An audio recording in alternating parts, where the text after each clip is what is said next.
నమస్కారం అన్న, మీ పేరు? అంటే ఇక్కడ జగన్ గారి పరిపాలన ఎలా ఉందన్న మన ఆంధ్రప్రదేశ్ రాష్ట్రంలో? ఆంధ్రప్రదేశ్ రాష్ట్రంలో బాగుంది జగన్ పరిపాలన. ఉచితులకు అందరికి వస్తున్నాయి, బాగానే వస్తున్నాయి, ఏం లేదు. నెక్స్ట్ ఆయన వస్తాను అనుకుంటున్నాం. ఎందుకు చంద్రబాబు కాదనుకుంటున్నారు మీరు? చంద్రబాబు చెప్పిన హామీ యాభై చేయడు, ఆయన సగం చేస్తా సగం చేయడు. గవర్నమెంట్ నుంచి మీరు ఏమైనా పథకాలు లబ్ధి పొందారన్నా? పొందామన్నా. ఏమేమి పొందారన్నా? రైతు భరోసా పొందాము. ఇప్పుడు నవరత్న పథకాల వల్ల చాలా మందికి ప్రజలకు మేలు జరుగుతుంది అనుకుంటున్నారా? మేలు జరుగుతుంది కదా. ఈ పథకాలైనా జనాలకు వెళ్తున్నాయంటారా? వెళ్తున్నాయి కదా, వెళ్ళేది ఎందుకు చెప్తారు? మీ దగ్గర ఉన్న వాలంటీర్ వ్యవస్థ ఎలా పనిచేస్తున్నారన్న? మాకు బాగానే చేస్తామన్నా. వాళ్ళ పనితీరు గట్ట ఎలా ఉంది? మీ లోకల్ ఎమ్మెల్యే పనితీరు ఎలా ఉందన్న? బాగుంది. ఇప్పుడు బీజేపీ, జనసేన, తెలుగుదేశం కూటమిగా వస్తారు కదా, ఇక్కడేమో జగన్ గారు సింగిల్ గా పోటీ చేస్తారు. ఎలా ఉండబోతుంది పోటీ? బాగుంటుంది, గట్టి పోటీ కదా. సింగిల్ గా వస్తున్నాడు, వాళ్ళు ముగ్గురు కూటమి వస్తున్నారు. వైసీపీకి ఎన్ని సీట్లు వస్తాయి అనుకుంటున్నారు? 80-90 రావచ్చు, 90 వస్తాయి. చంద్రబాబు గారి గురించి మీ అభిప్రాయం ఏంటన్నా? చంద్రబాబు ఆయన పర్వాలేదు, వాడు ఏమో చెప్పినా పెట్టి చేయడని. ఇప్పుడు ఆయన కుప్పంలో పోటీ చేస్తున్నారు కదా, ఆయన ఓడించగలరంటారా? ఓడించాలంటే ఇంకా చెప్పలేము కదా, జనాలు చెప్పలేము. వాళ్ళు ముగ్గురు కలిసి ఉన్నారు, ఈయన ఒక్కడు ఉన్నాడు. వచ్చేది ఎవరు చూసినా ఇదే అంటున్నారు. కొంతమంది ఎక్కువ జనాభా చంద్రబాబు రావచ్చు అంటున్నారు. మన దాన్ని ఎట్లా జరుగుతుందని చెప్పి జనాలు లోపల ఉంటారు. లోకేష్ గారి గురించి ఏమంటారు అన్న? లోకేష్ గారు పర్వాలేదు కదా, ఆయన మంగళగిరిలో పోటీ చేస్తారు కదా, అక్కడ గెలిచే అవకాశం ఉందంటారా? అది మంగళగిరి మనం అక్కడ ఏమి ఇక్కడ కదన్నా. ఇంతకుముందు ఆయన ఆరేళ్ళ ఎవరో ఉన్నాడు కదా, ఇప్పుడు వేరే ఆమె పెట్టినాడు. ఈ గవర్నమెంట్ లో మీ నియోజకవర్గం అభివృద్ధి చెందిందంటారా? బాగా చేశారు. పాఠశాలలు అయితే ఏంటి, రోడ్లు అయితే ఏంటి, పాఠశాల వసతులు గట్ట ఎలా ఉన్నాయన్న? మీరైతే ఎవరికి అయిపోతున్నారు ఈసారి? మీరైతే బాబాయ్ నమస్కారం బాబాయ్.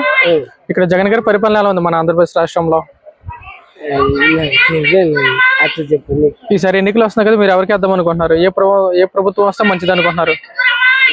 జగన్కి ఏమన్నా పథకాలు తీసుకున్నారు మరి ఈ హయాంలో మీరు?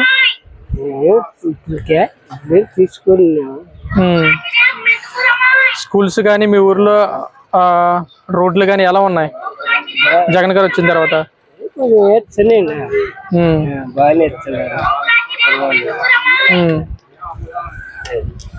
పిల్లలు ఉన్నారా మీకు?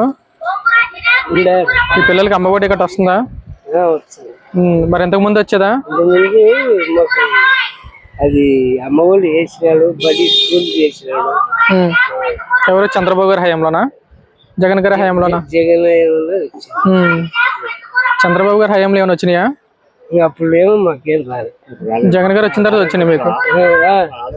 అదే అప్పుడు రాదు. మీ దగ్గర ఉన్న వాలంటీర్ వ్యవస్థ ఎలా పనిచేస్తున్నారు?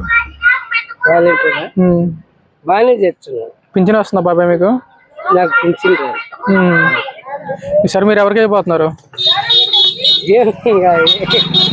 అదే ఎవరి సీఎం అయితే మంచిది అనుకుంటారు? మీరు చంద్రబాబు గారు పరిపాలన చూశారు, జగన్ గారి పరిపాలన చూశారు, ఎవరు పాలన నచ్చింది మీకు? జగన్ బాగా చేసినాడు చేయడం. ఇప్పుడు ఒకటే కాదులే, అన్ని ఆయన అనుకునే వాగ్దానాల వల్ల చేసినాడు. ఇప్పుడు 2 నెలలు ఎన్నికలు వస్తున్నాయి కదా, ఎవరు సీఎం అయితే మంచిది అనుకుంటున్నావు నువ్వు? మళ్ళీ జగన్ అయితేనే మంచిది అనుకుంటున్నాం. ఎందుకు జగన్ రావాలనుకుంటున్నారు? అన్ని పనులు చేసినాడని, అనుకునే పనులు చేసినాడు. పింఛన్ గట్ట వస్తుంది మీకు? పింఛన్ ఎంత వస్తుంది బాబాయ్? 3000. ఇంతకు ముందు ఎంత వచ్చేది? ఇంతకుముందుకు 2000 ఇచ్చిండే, మళ్ళీ మధ్యాహ్న 250 పెంచినాడు, మళ్ళీ మధ్యాహ్నం 250 3 చేసినాడు. పింఛన్ మీరు సచివాలయంకి వెళ్ళి తీసుకుంటారా లేదంటే వాలంటీర్ ఇంటికి వచ్చేస్తున్నాడా? వాలంటీర్లు ఎలా పనిచేస్తున్నారు? వాళ్ళ ఇంటికాడికి వచ్చి లేపిస్తారు. వాలంటీర్లు ఎలా పనిచేస్తున్నారు? బాగానే చేస్తున్నారు, పర్వాలేదు. ఇప్పుడు తెలుగుదేశం, బీజేపీ, జనసేన 3 పొత్తులతో వస్తున్నాయి కదా, దీని గురించి మీరు ఏమంటారు? పొత్తు వాళ్ళు ఏమైనా ఇస్తారో ఇంకా లేరు. పొత్తు ఎన్ని సీట్లు వస్తాయి అనుకుంటున్నారు తెలుగుదేశానికి ఈసారి? తక్కువ సీట్లు వస్తాయి కదా, ఇలా ఎక్కువ వస్తాయి అంటున్నారు ప్రజల కూడా అంటున్నారు, మా మనుషులలో. మీరైతే ఎవరు సీఎం అయితే మంచిది అనుకుంటున్నారు ఈసారి?